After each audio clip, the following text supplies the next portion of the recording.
the decision will result in an isolated, lonely island nation.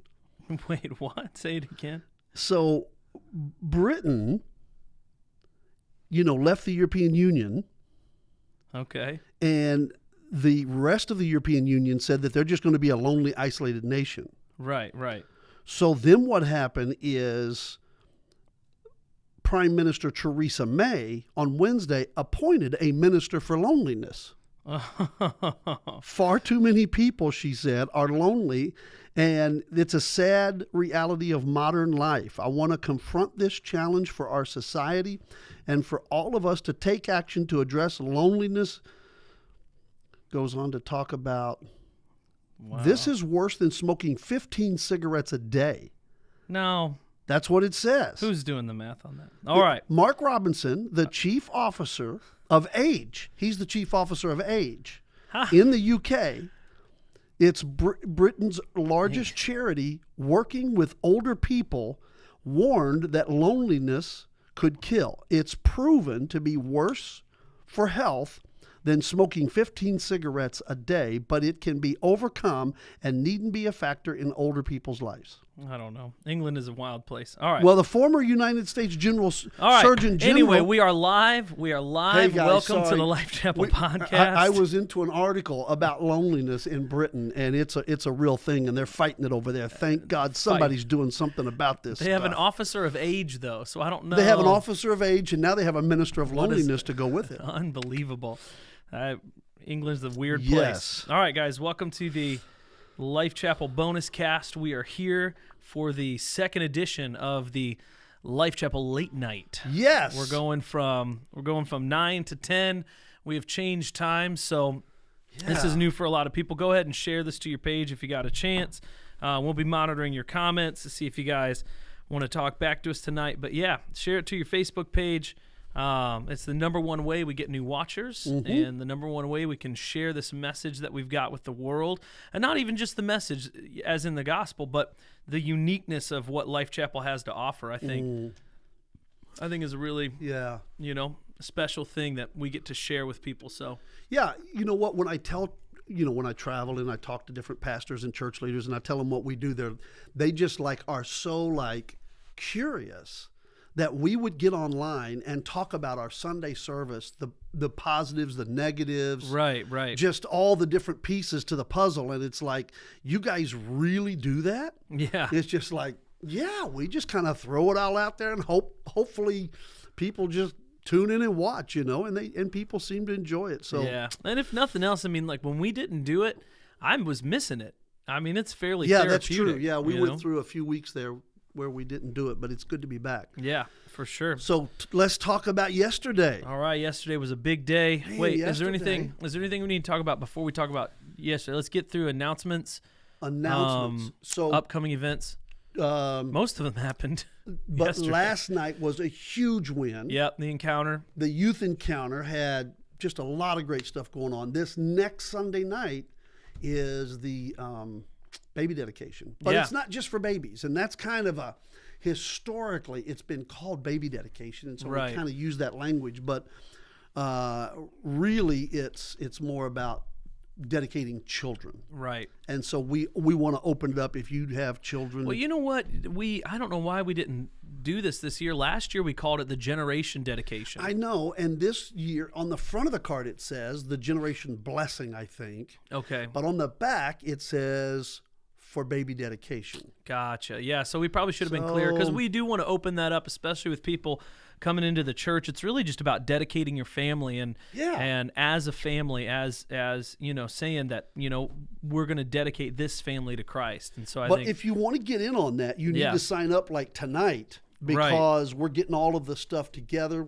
They make packages for all the kids and families, and we have desserts coming in, and there'll be a place to take pictures after and all of that kind of stuff. So we want to know, how did Pastor do after live last week? Did he stay awake? I stayed awake and then crashed. Yeah. And today I got a feeling is going to be the same. Right. I got up before my alarm went off this morning, and my first Zoom was at 8 o'clock. Wow. And I have not stopped. And then you went out and dug some fence post holes for no reason. No, right I didn't in the middle dig them. Of the day. I didn't dig them. I Oh. picked up about, I picked up about 200 plus dripping. pieces of lumber and then built 3 sections of fence. Yeah. So that's what I did today. Yeah, just impromptu though. It wasn't. I didn't mean to. It was. You did. I didn't mean to. Who accidentally builds a fence? Like, I just got carried away and then I built a fence. Let me just put one board up, and then like 3 whole panels later, I'm like, I gotta stop, man. I wish my accidents were as productive as yours, because my accidents are like, Oh man. I started watching a series on TV. I actually, for the first time in a while, so Ella was had a cold last week, and so she was up a lot of the night, and so I started watching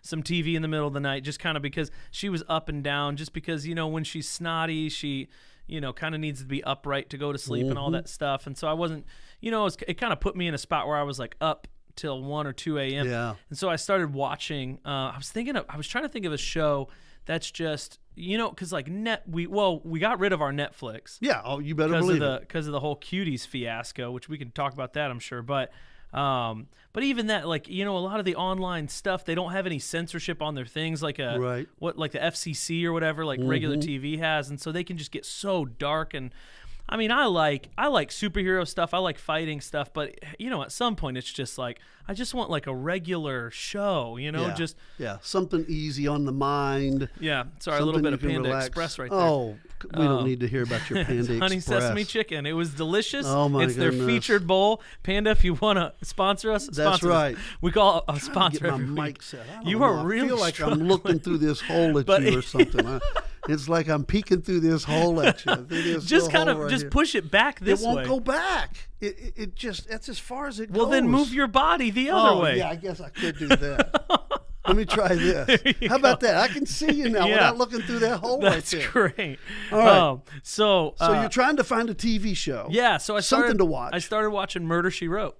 Oh, your mom, man, she used to love Murder, She Wrote. Yeah, I talked about it because But that was back before we had TV. Yeah, the rich. So we could only watch those in motels. Yes. When we were traveling. Or if you rent them from the library, you could get the VHSs. This is true. We used to be able to rent them from the library. This is true. So I started watching Murder, She Wrote, and it's just a really good show. Yeah. But let's talk about last night. So yes. Joel and Kai pulled Pastor it off. JP, if you're out there, give us a wave. And Big I props. heard Joy Hester brought the fire. Yeah. So there she is. She's in the comments right now. What? Yeah, come on, girl. Oh, when you heard she brought the fire, you didn't hear the half of it. I mean, she brought the fire. So, that's right. You were here. Yeah. And I was egging her on the whole time, man. She was preaching. Good. She was preaching. It was unbelievable. Pastor the JP. teens need them. Yeah. Needed that. And, of course, Vision kids, a bunch of them came over. Yeah. She brought a bunch of them over. And they brought the worship, Life too. check. Their group was a good worshiping Really? group. Absolutely. That's awesome. Yeah, it was really good. I mean, our group was good, too, so props to our youth. They're great. But, and then, man, JP put together a team. Yeah. He had Madeline and Caden. He had, of course, you. He had Toby and Allison. Emily Main. Curtis and Alejandra. It's like, yeah, it was a really team good event. together. JP, if you're out there, give us a wave, man. Yeah, super big props to JP. He's and probably the working youth team. right about now, but he should be getting off work. But anyway, last night, huge win. Yesterday morning, we shifted our kids ministry over to the 1045. Yep, that was a big thing. And man, we weren't ready for it. No, it was a lot. When we did in the best way, though. In the best way. Yeah, we weren't ready for it, but in the best way. So the 9 o'clock when we have in children's ministry, there was a little uptick. Yeah. But then when we moved it to the 1045 because of fall and winter, because stays dark later and all that. Mm-hmm. Man, we just were not ready for it, and it was such a good day. Yeah. And we didn't have, I think we ended up with just a few empty seats. Yeah, I mean, very few. There were nearly no empty seats until the youth left. Right. And then once the youth left, we've got we a had teenager-heavy church, which is crazy. Yeah, we had like 20, so good. 20 of those kids yesterday or something. Yeah, which is like for a crowd. I mean, the crowd in our second service was what, 80? No. Or how much? What No. was the crowd? Well, in the sanctuary, I don't know. Yeah. Overall, we had 161 in the 1045. What? 161. That doesn't seem right. Oh, let me pull it up. Let me see. Ramona sent it to me. That seems like too many people. But either way, yeah, 160 for one service, and we can only fit how many in the sanctuary? Well, no. So we had the first service. We had 66. Second, we had 161, but that includes children's ministry, still kids chapel, and young chapel. But we only have like 100 and I want to say 60 seats in the sanctuary right now because of the distancing thing. Yeah. And then how many did we have online? So we had online. We stayed steady around 28 on Facebook, and I think I saw around 10 on YouTube. And so then we double that. That's devices. Yeah, that's devices. And then we usually figure there's 2 people per device on average. Right, because we imagine people are watching in their homes. Yeah. Their families are watching, things like that. So then that puts us, if you take that, what'd you say, 24 and 10? Yeah. 34, you double that, that's 68 on top of 220, what was that, 227? Yeah, total. Yeah, that's like 180 people. 280. 280. Yeah. Wow. That's crazy. Awesome. That's a really good day for us, man. Yeah, that's really good day for us. Yeah. So that's a bad day for the devil, but a good day for us. Come on, we bad day for the devil. We ruptured the gates of hell. Somebody put in the comments, "Bad day for the devil." Come on, So it was But the worship was great. The worship was great, which was great. So the first service went off without a hitch, was awesome. The second service just a little background for people who don't know, when the worship band plays with what's called a click track, so there's like a in our ears the whole time for every song, which keeps us all on. Which is why all of our musicians are kind of crazy. Yeah, exactly. But then also there are what's called supplementary tracks, and so sometimes a worship song will have like you'll hear it on the radio, like a really electronic sound, like something that we couldn't recreate on stage with our instruments. And so we'll play along 2 tracks, so we'll have those things kind of play into what the live music. And when we walked out for the second service, the tracks just died. So, and by the tracks, I mean my iPad. My iPad just died. It just absolutely quit. And so we got something to fix that where we can keep the iPad charging while keeping it plugged into the sound system and all that. But it died. And so I told them to start the countdown, 2 minutes late. Just give us a couple minutes. And I turned back to Tori. Tori was on it. I was like, okay, I'm going to start. So what do we do? How do we? So we fixed it because the great things, we opened with great things. Yeah. You're doing great things. And the intro to that is like in our ears, you hear, do, do, do, do.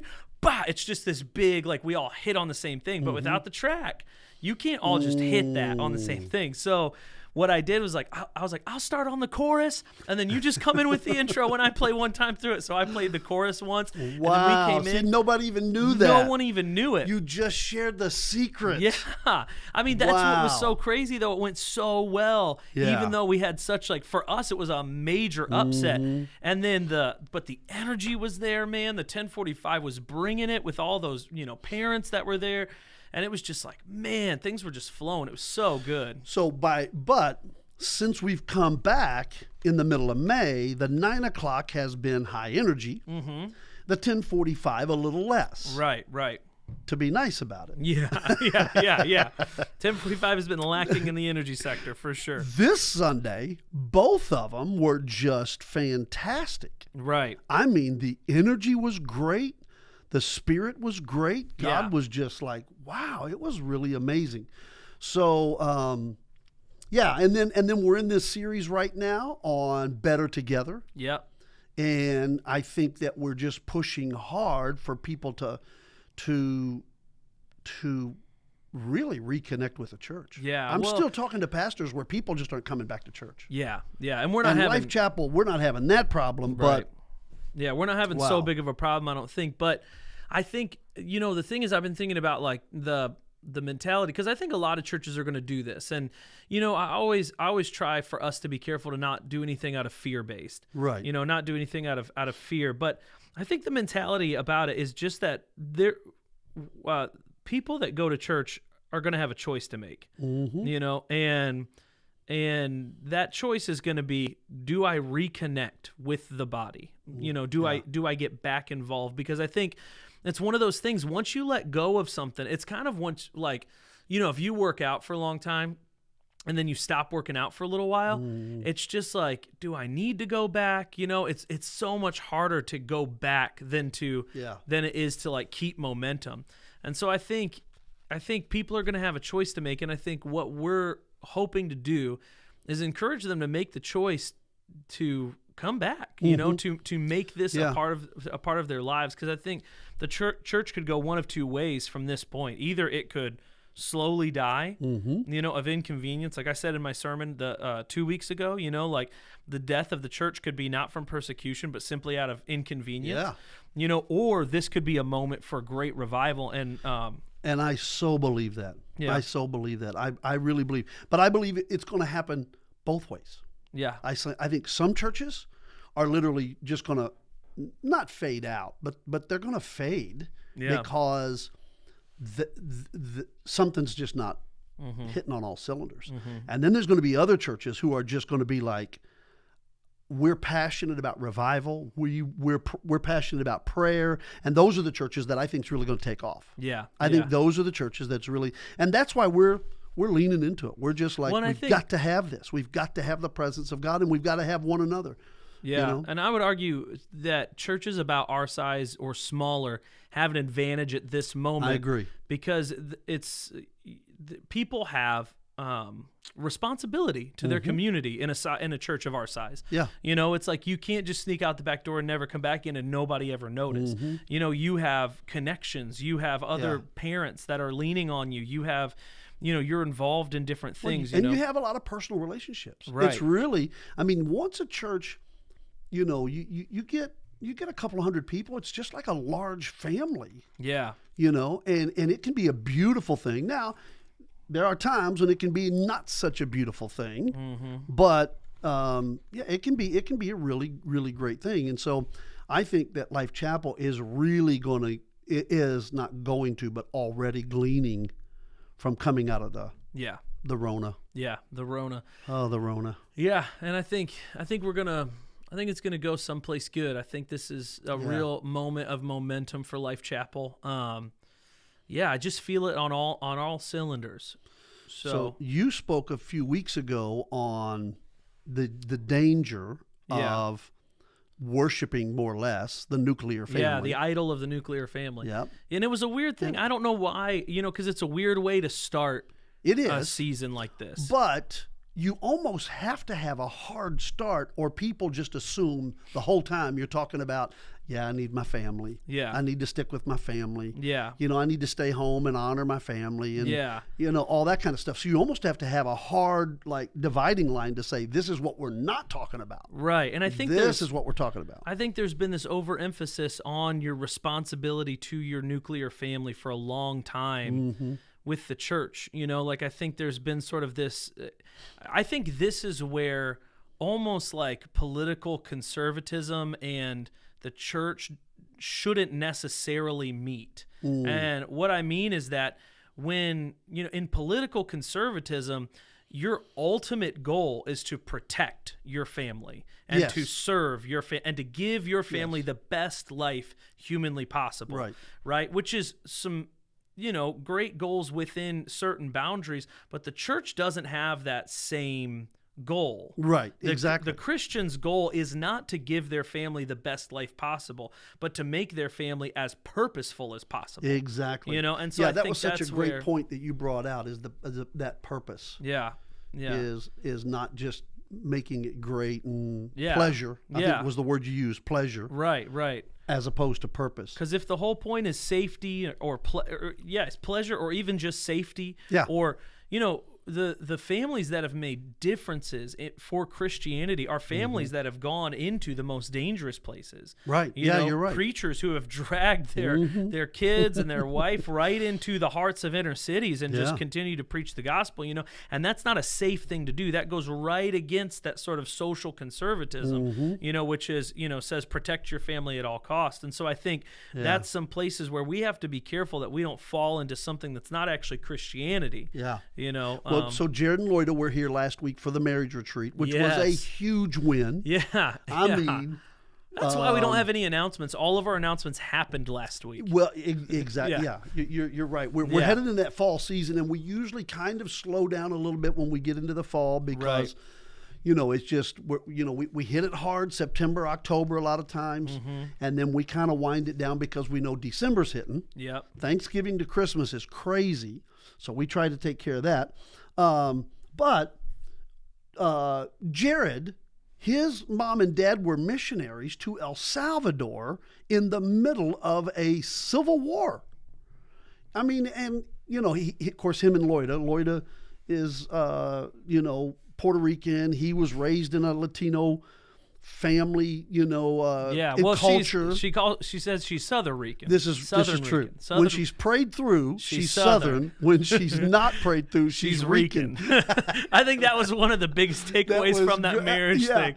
I mean, people died at that. That was so funny. But they blessed us hard. But we had Leanne Beach, which gave us she's a counselor that we refer people to, and she gave us a very practical ton of information. Yeah. And I told her that she needs to take that information and put it into a type of pre-marriage counseling curriculum. It was really great. Yeah. And then Jared and Loida just brought the crazy, which they do. They just brought the crazy. I don't even know how to explain it. If you missed it, I can't even explain it. I'm not going to even try to. Well, we need to have them come and do one of our main services or something like that. Because this is true. Their energy is just so necessary. So. We need to have them come up and do one of our just finding a way to pick a topic that they can play. That they can really play on that is safe. And how do we get them both, because Pastor Jared can go. I mean, he can go. You know what I mean? Like, I don't want to say they can both go. I don't want to say he's long-winded, but he ain't short-winded, which is one of the greatest blessings of Pastor Jared. But, so like I'm trying to think of a topic where we could have them both on stage because that dynamic is just so fun. It is challenging, and that's what she said leaving. She said it's so challenging.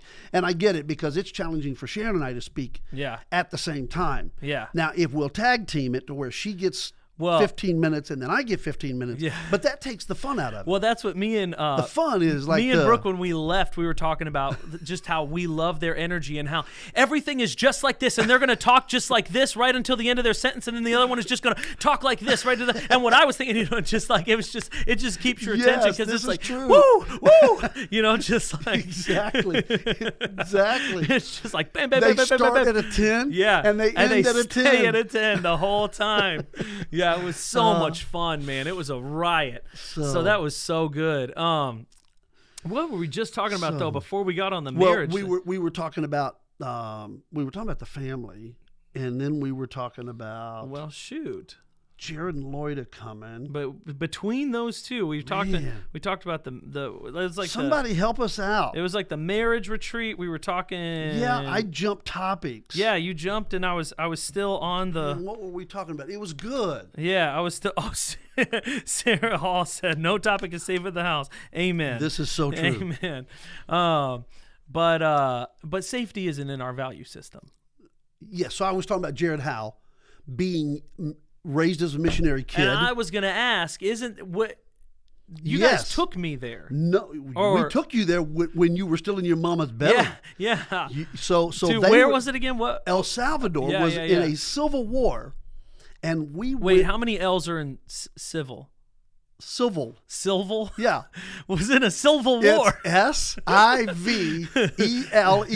SIVELEL. Civil war. Civil. Just make fun of me. All right. Oh, man. All right. They were in the Silver War. Yes. So they were in the Civil War.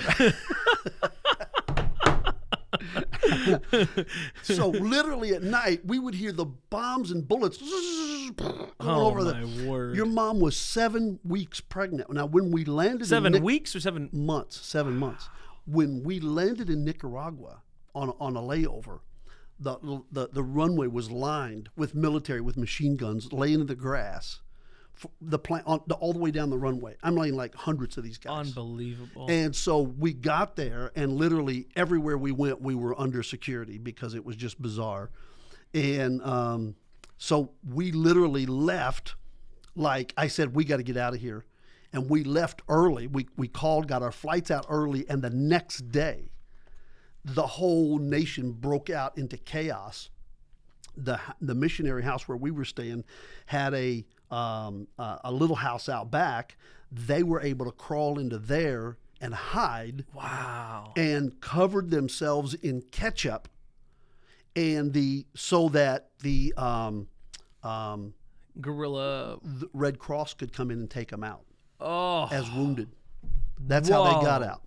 Man, you guys took me into that. It was crazy. It was absolutely bizarre. I'll never forgive you. It literally, and so Jared, but Jared's mom and dad took their family into that. Now you would think that would turn them kids like, I'm never going to serve God. I'm never going to go to church. All the kids are involved in ministry. Right. All of them have done great things. Right. And it's just because they literally took them and said, we're going to serve God on the edge. Yeah. Right on the edge. Yeah. We're not going to do it safe. Yeah. Safety's not in our value system. Yeah, that's how we got to Jared and Lloyd. Right, right. And I think that's important for us to acknowledge going into this next season, because not to you got to stop eating that food so close. You eat an hour before and then it hits I just you. don't eat because I think, you know what, I'm not going to eat till after, and then I get so hungry that I can't think, and I'm like, all right, I got to eat right now. And then I burp it the whole time. But I think that's going to be important, because I don't know that safety is going to be an option for the next generation of Christians. You know what I mean? Like, I don't know. I totally agree. At least in the way it is now. Like, I'm not doom and gloom thinking like, it's going to be like the gulags or something, but I just don't think safety is going to be an option for the next generation of Christians. So I think we've got to get our priorities straight. So anyway, we got there from talking about my sermon the week before. So then you brought it. Then yesterday we talked about the fact of how we need one another. Yeah. And one of the things I brought out that I really did not get to lean into, I was trying to, Well, before you get there, the sequoias. Is that what they were called? Sequoias. That was such a cool idea. Yeah, wasn't that amazing? Yeah, the roots only go 6 feet deep, but then they interlock with each other. So they then can when go the storm over goes, an acre. Now, one study I read said they can go as far as a mile. Now, I don't know if that's a mile, not direct, in a straight line, but weaving. the thing is a mile long. But the roots can cover an entire acre from one tree. Unbelievable. From one tree. So that's what they do, is they interlock with each other so that when the storm comes, they've got each other to hold them up. Yeah. Unbelievable, man. And 250 feet in the air. Yeah. I don't even know that. I can't even process that in my head. Yeah. That's one of the reasons I want to go there sometime. But one of the things that I said, and I just kind of glazed over it, is the idea of investing in your children.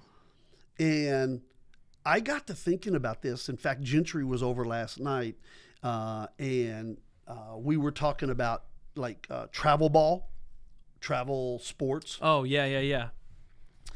And we were at some hotel, and all these people kept pulling in, and they had these BMX bikes on the back of their cars. And so I'm like, oh man, that's pretty cool, and the guys, so I was talking to some dad, and he's like, yeah, we every Friday at 3, we all get in the car as soon as the boys get out of school. We load up and we're gone, and we're at some tournament, and we go go within 300-400 mile radius, and they'll be gone Friday night, Saturday night in hotels.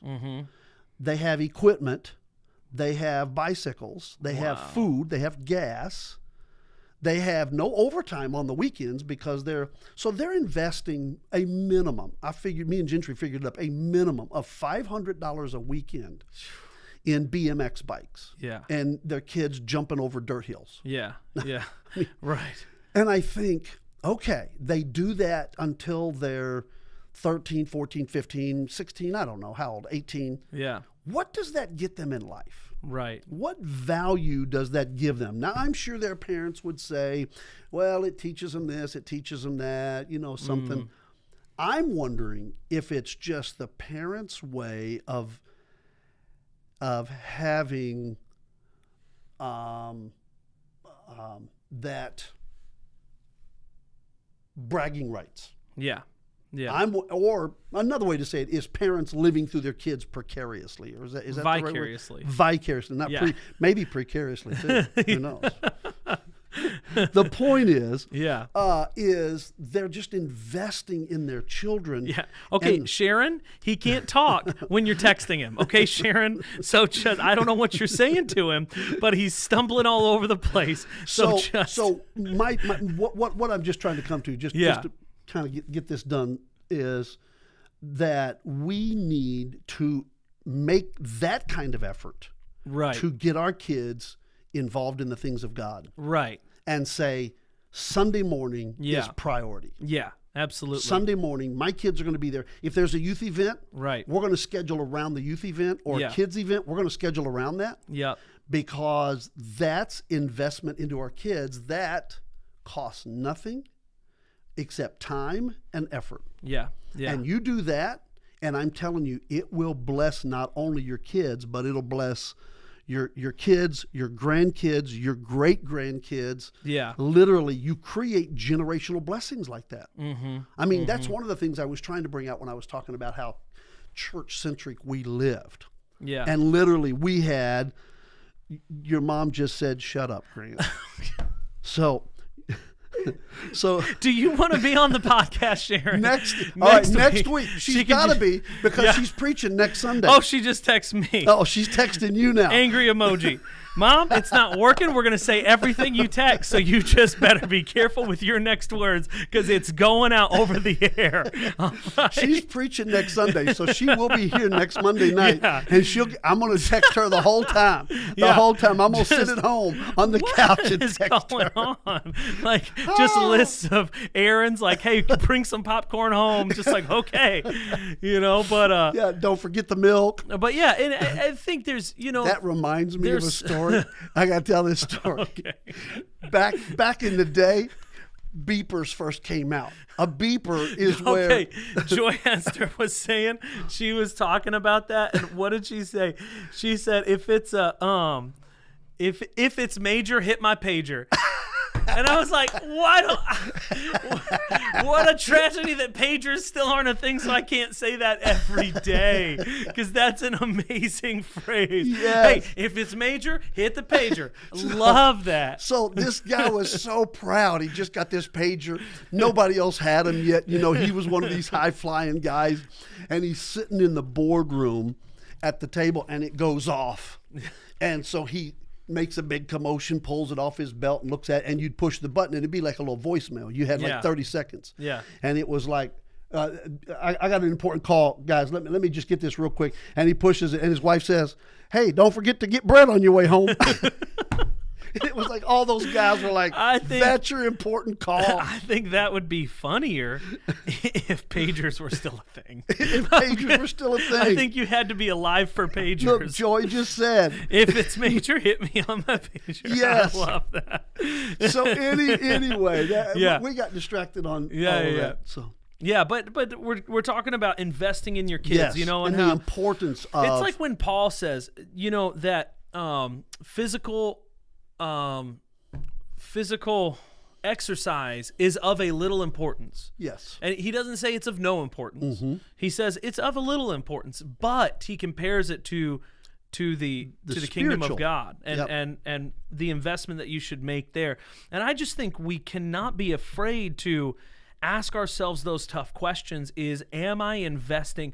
Because the thing that you invest in is it's a value statement to your children. Mm-hmm. They know. You better believe it. They know that you're putting in the hours. They know that you're putting in the work.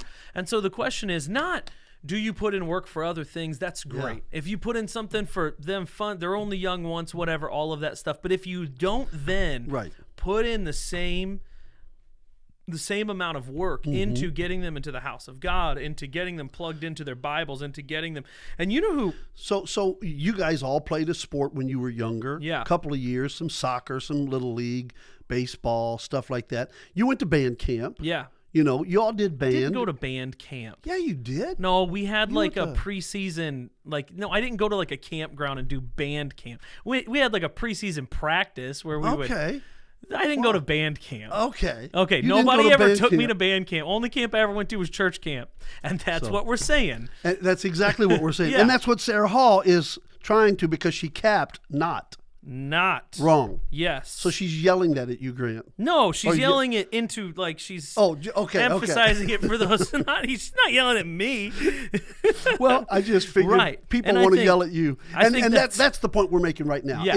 is that you guys were all involved in stuff. And I think kids should be involved in team sports at some level. I don't think there's anything wrong with that. In fact, I think it can be important to teach kids a Right. lot of principles. Right. But I do think that there is such an important aspect to pushing your children to be heavily involved in the church. Right. And that's a tough line to walk sometimes, especially if you have a child that is athletic. Yeah. Yeah. That can be a very hard line to walk when you know they're excelling in athletics and all of that. But that's why you're the parent. Yeah. To say, I'm happy you're excelling at this and we're going to make room for this in our life, but we're also Yes. going to make sure that this is a priority. Yes. And Because sometimes you don't see the results of church today. Yeah. And sometimes it takes some extra creative work, but I will say it can't all just be online. You know, whatever you're doing with your kids, it can't be. So I was listening to an interview with the lead singer of a band, actually, that was like a big Christian pop punk band when I was a kid, called Hawk Nelson. I remember them. Yeah, and the lead singer just came out as an atheist, and he's been on several podcasts, and you would know one of the guys that Sarah Hall said no yelling. You would know one of the guys that he was interviewed with, but basically he talked about his journey from going to a faithful church-going Christian to an atheist. And one of the key things that he kind of breezed over, but for me it was like, there was an alarm going off, is when he was in the band, they were in a different place every weekend. So none of them were ever connected to a church. Yeah. And he was talking about how he would watch church online, and he would try and get connected with whatever town he was in. You know, he'd go to a church there, or maybe sometimes they'd play at a church or something like that. But it's like, that's not enough. Like You're right. it's like the Sequoia picture. Like, you have to have your roots entangled with others' roots for you to stick when the storm comes. Which I'm not going to blow her sermon. So Sharon, do not text. I'm not going to blow your sermon, but Yeah. you don't want to miss this got- coming weekend sermon. Yeah, we with got Sharon, two powerhouses because coming up. She has such a strong word for us this coming Sunday, and I'm really excited about that. Yeah, and we were talking about this in the car, and it's so unfortunate Yeah, we can't because- blow their sermons because I know, because Brooke's got one the next week, yeah, and it's just going to be killer. she gave it to me today, and it was unbelievable. Yeah. You know, she's already working on it. I'm so. about to lose my job. I'm really getting scared. No, Somebody's got to. we'll give you something. Yeah, you'll give me some little job around Yeah, here. we'll make sure you have a place around here. John. Okay, I appreciate that. You're welcome. I appreciate that. We'll make sure you can keep your key. Okay. I get to keep my key? Yeah. Wow. All right. I'm good. If I can keep my key, I'm good. And that's not much, though. Everybody's got a key to this building. This is true. People that don't even go to this church have a key to Why this are there building. so many keys in this What's building? the deal, man? We hand out copies like candy, man. It's so bad. Ugh. It's so bad. So yeah, there was another anyway. point we were talking about earlier. Well, that we were you talking wanted to about investing in emphasize. your kids, and then we were talking about the sequoias and all of that. Yeah. And then I really tried to end by talking about how that the military trains together so that they can fight together. Right. And right. that in sports you work together so that you can win together. Man, and that was a great point too, because the idea of like, like you said, like 5 guys just playing basketball in their driveway. Yeah. And then they're like, okay, we got a game next weekend. You know, it's like when it matters, when the church is going to have to step up. And I think that's been one of the most difficult things is we've been in a time of peace. And the scary part about being in a time of peace is that you lose your edge for when the enemy comes. You do. And so it's like if the church isn't practicing together and training like there's a war coming. So the one thing I couldn't get to because I ran out of time is spiritual warfare, prayer. If a church isn't praying together, worshiping together, fighting for one another in the spirit, supporting one another, fighting for our kids together. Like, hey, I need you to pray for my kids this week. You know, I'll pray for your kids next week, whatever it is. But that constant interaction gives us the ability to overcome. Yeah. And when we don't have that, you're right, we get lazy. And here we've had a season where you've got Christian television, Christian radio, Christian magazines, books everywhere. I mean, Hobby Lobby is just a super like a Christian supermarket. Right. For scriptures, you know. And it's just like just amazing to see all of this. Well, it's not going to be that way forever. Yeah. I mean, I really believe that we could enter a season sooner than later to where we might have to face persecution. And I said this a few weeks ago, not to be negative, but to be very vulnerable. And that is, there may come a time where I wouldn't be surprised in my lifetime when I don't end up in jail for my faith. Yeah. I mean, John MacArthur just said it. John MacArthur's been fighting to keep his church open. Yeah. And he says the only ministry I've never had is a jail ministry, and I might as well start one now because I may end up there. Yeah. I mean, because they are literally threatening to take that man to jail for having church. Yeah. In California. Yeah. Now, they're not threatening anybody with the riots. It's going to church. It's the singing part. And it's crazy. And then this guy, Sean, that's floating around, he's been in like 30 cities now. Oh, Sean Foyt. I can't say his last name. I cannot remember the last name. Yeah, it's spelled weird, but it's just pronounced Foyt. You know? Foyt. Okay. Yeah. But man, he is like literally having... Yeah, like you're an Irishman singing Foyt. You want to fight me? Yeah, that was a bad accent. Also, I went a little Australian there, and I don't know why. Look, you're an Irishman.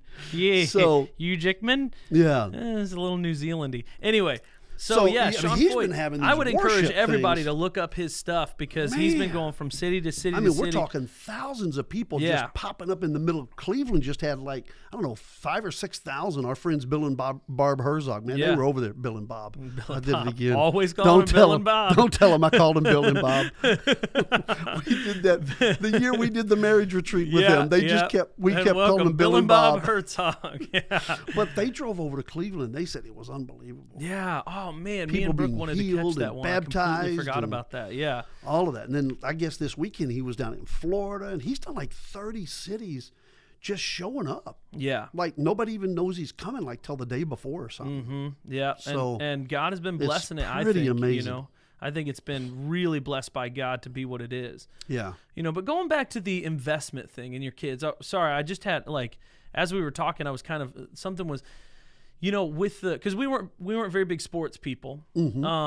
And I think maybe that's because of the priorities that were in our home to some degree. But also, I never played sports. But I was big into skateboarding. Yeah. But one of the things I was thinking about that, like, you know, because you had mentioned that earlier, and I was thinking about like, what's the difference? Because you took me to some skate parks, you know, and like we went up to that one in Detroit. You took me to the Vans skate park when it was big. And down in Florida, when we were down in Florida, we went to the big skate park down there. Yeah. So like I was big into skateboarding, but the thing was, and here's the difference I think that I found is that I would ask you to take me to a skate park, and you would, and that would be nice, but you would tell me that we're going to church. Yeah. And I think that's the big difference is I knew that I love skateboarding, and maybe I'll be a professional skateboarder, but in my home, there is a different set of priorities for sure. Yeah. You know, and it's like, it's not that you were against me skateboarding. You supported it in that you would support me when I sought out opportunities to do that, which I think was also good for me because it wasn't you know, pushing me to you know, do anything. And it was me just finding a passion of my own and being able to chase it down and become self-driven about it. But it was always like, yeah, I'll take you, but you know that we're going to church, you know, and I think there was a big value statement. I think with that. one of my favorite vacations is when we went to California that year over Thanksgiving. Yeah. And we were there for 5 days, and everybody picked a day, and they got to do whatever they wanted. Yeah. And the day we had you wanted to go to all the coffee shops down in San Diego. Remember that? Oh, so that was later on. I was thinking of a different trip. You were a teenage. Yes, I remember that. Grayson wanted to go to Disney. Yeah. And you and Gentry and Mom sat right at the gate of Disneyland in California. And me and Grayson, we wore that park out till dark, man. We had so much fun. Right. And Gentry, I think he wanted to go to, what did Gentry want to do? I forget what Gentry wanted to do, but I went to church, and we went to Jensen Franklin's church. Yes, I remember and that. met Jensen Franklin because we had met him a few months prior, and he gave us his new book and signed it to the Perrys. But that was a part of our vacation, was to say, it's Sunday. Right. We're going to church. Yeah, and we always go to church on vacation. Yeah. I don't think we've ever missed church on a vacation. And I wouldn't want to, man. I hate when I broke my leg and I couldn't go to church for 4 weeks. That's the most weeks in a row I've missed church in my entire life. Yeah. Like period. And I hated it. But it's because I was just raised in a home that said you can do other things and that'll be fun, but you are going to go to church. Right. You know, you can do other things, but you have to go to church. There's no negotiating about that. Yeah, that was always number one priority. Yeah. And that matters to us as a family. And I think that's the difference, is not being against sports or being against this. You know, and if your kid's like, hey, can I join the soccer team? It's like, sure, you know, can you take me here? Can you know, like, sure. But you know, like in this house, we go to church. We make sure that we can stay connected to the body of Christ. We make sure that we can, you know, and I think that's a big thing, because if you don't grow those roots young, it is hard to grow them when you're older. Well, it's almost impossible. Yeah. And this goes back to the scripture of train them up in the way they should go, and when they're old, they will not depart from it. Yeah. And the thing of it is a lot of times people will say, yeah, but I trained them in the way they should go, and then they left God. The thing of it is the scripture says, train them up in the way they should go, and when they're old, they will not depart from it. I would like to read that, train them up in the way they should go, and when they're old, it will not depart from them. That's because good. It's always there. Yeah. They know. There's a calling. There's the hand of God on their life, and I mean, I've heard story after story and seen people, even in my own, you know, friends and in my own circle, who walked away from God, and then God never left them alone. Yeah. Never left them alone. That's good. So that's good. So it feels like we're kind of winding down here. I don't know where we're at on time, actually. I have no idea. What time is it? Ooh, we're going to end a little early. We've got about 10 minutes left. Wow. Well, we can't do that. We can't Let's do just that? make up stuff to talk about. We got it. Well, there was one other point you had brought up in well, I was talking about the end, and we was talking about spiritual warfare. Yeah. You know, about military fighting together and could have sports. Sworn you said something else, though, something that you didn't say at all in the Sunday sermon. You had said something about you missed the point entirely, or you wanted to bring it up or something like that. But anyway, we can save it for next week's podcast. It was the spiritual warfare. It was at the end. I didn't get to lean on that heavy. Yeah. But the importance of fighting together for the cause of the kingdom. Right. Fighting together for the cause of the kingdom. We have to have one another. Yeah. You know, we need every person listening, every person you know needs a prayer team around them. If it's just two other people in the church, or you know, your family members, that just somebody you can call or text and say, I need you praying right now. Yeah. You know? It's just so important that we know how to fight together. Yeah. So this coming Sunday, this Wednesday, you're doing we didn't talk about your apologetics last week. Yeah. Apologetics 101. Yes. Last we're going to talk Monday. about that. Right. So, and then Wednesdays. Wednesdays. They go out at 6 a.m. on Wednesday on YouTube. It's not a live stream. It's just we drop a video. And so the reason we're doing this, and we're going to turn this into a course of some sort for Life Chapel, especially youth. And but members. That totally ties into what we were just talking about. Because me and you and your mom have been talking about creating some kind of a class or a course. Right. And that's what you're doing. Yeah. So this is called Apologetics 101. And apologetics is simply the act of giving a reason for faith. And so in in Peter, Peter tells his readers to have a ready defense for their faith. Right. He says, have a ready defense for the hope that is in you. Right. So be willing, be ready and willing to defend the hope that is in you. And so we are just, there's sort of a whole school of thinking and people and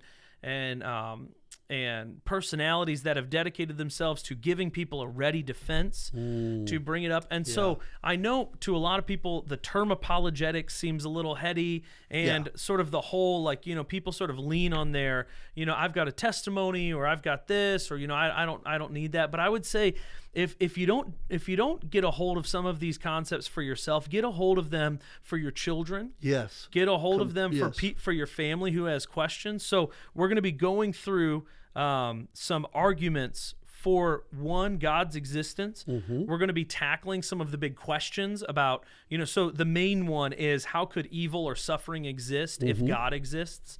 And we'll talk about that. We're going to talk about the historical evidence of the resurrection of Jesus Christ, because even most Christians don't recognize the mountain of historical evidence that exists. And so when someone comes along, and this is a common thing you'll especially see on the internet, but every once in a while you'll get into a conversation with people who do not believe that Jesus actually existed and that he was created as a myth, or he existed, but then he was mythicized later on. Gotcha. Yeah. And Christians, kind of blown out of proportion. Right. Kind Exactly. Of exaggerated. And they'll say things that are half true. Like, don't you know all the Gospels were written after Jesus had, already died, or, they were written 60 years after his death, all these different things. And so Christians will be taken off guard by that, and so we'll be tackling a lot of those big topics. And so we've already dropped one video. Go to our YouTube channel. It's Apologetics 101, :1. It's the first lesson. And it's basically a defense on like why you should want to learn this. This week we're going to be dropping, and this is probably going to be the most boring one, but if people get through it, it'll be so good for them. But how long are they? They're not long. They're only 15 to 20 minutes. So your first one was? That was only like 7. Yeah. Yeah, because it was the introduction. Just the introduction. Yep. And then, so it's not like you're sitting for an hour or 2 hours. No. So when you think of apologetics, you think of some boring, eternal teaching. Yes. You're making it in bite size where families can sit down and say, we're going to take 15 minutes with my kids. And this goes again back, man, it just seems like we're on this topic again. Here's what I would say. Of getting your kids rooted and grounded. I love that. I would give people a realistic expectation and say under about 13, this will probably be over their heads. Still, they could sit with you. Right. And pick up bits and pieces. Totally take it in. But it's going to be, so this week we talk about like the fundamental rules about logic and reason, because a lot of the times, the arguments against God are really illogical, even though they sound logical. Right. So one of the big ones is, well, I can't believe in God because I can't believe God would do X, or whatever. Yeah. And if you have at least some training in recognizing how technical logic and reasoning works, you really easily see, well, that doesn't mean that you don't believe in God. That just means you don't like him. If he exists, right? So that's not a reason. And so some of those things are like, it's just so obvious once saturated in that. So we're talking about the fundamentals of logic and reason and how we approach these things. And there's a little bit of some heady topics, but I try and keep it real simple, just the basics, just to kind of get you through it. But then the next, so that'll be this Wednesday. The next Wednesday, we actually start the arguments for God's existence, which I think is what most people come for. And I think most everyone will find that interesting, that there are real good arguments for God's existence. Yeah, and I think that that's real important because Sharon and I were raised in a spiritual environment where you didn't question. If you questioned, you were just rebellious. Yeah. And there was probably no hope for you anyway. Come on. So you were reprobate. You're reprobate. So what happened is we never talked about these things. Then when you started to not believe, they said, see, we told you he was rebellious or she was a reprobate because now they don't believe. Well, Sharon and I were just able to kind of weave our way through that and maintain our faith. But so many of our friends did not. Yeah. And because we come from a Pentecostal tradition that was highly emotional We did not give a lot of credence to thought. Right. You just need to get really happy for Jesus. Yeah. You need to pray some more. You need to get really into church. Get up on that front row. That's where you're going to need to be. Get up on that front row. Yeah. And you're not going to learn any more on the front row than the back row if the preacher is not giving you something to learn. Yeah. And I'm not begrudging anybody. We were raised in great churches and we had great families and we heard a lot of good preaching. Yeah. But by nature, we didn't think about these things. Right. But the world didn't require it as much. Now it's becoming almost a requirement. Yeah. Because the world is fighting us so hard. Yeah. On this idea of God, no God, what is truth, is the Bible real? Yes. All of these things are just Right. being thrown at us, not in our adulthood, in middle school. Yeah. Yeah. Educational system is coming at us hard. Right. And we have to create an educational system within the kingdom Yes. that equips our people to fight. Yeah. fight And so back. the first argument, again, not this week. This week is about fundamentals of logic and reason. The next one, though, is about can you believe that anything is good or bad, right or wrong, if you don't believe in God? That's the big question. Can anything be good, bad, right, or wrong if there is no God? So we'll be talking about some of that stuff. So I think that'll interest people. So That sounds awesome. all right, pray us out. Father, we thank you for our time together. We thank you for all of those who joined us tonight during this time of just conversation and just talking about what you're doing. And it just seemed like there was a common thread coming back to our children. And Lord, you know that Pastor Sharon and I are heavily burdened for our children right now, not knowing what's happening with school and struggling, trying to figure out online classes and going to school and not going to school. Lord, we're just praying over our children right now because we feel like they're being attacked from every side, spiritually, mentally, emotionally. And some of them are even sadly feeling physically attacked just because of their environments in which they live. And Father, we're just reaching out to you right now. We're crying out to you. We're praying, Lord, believing that you will work in our children's lives, that we can raise up a generation. That's our heart. That's our goal. That's our desire. Yes, Lord. Is to raise up a generation that does know you in Jesus' name. Jesus' Amen.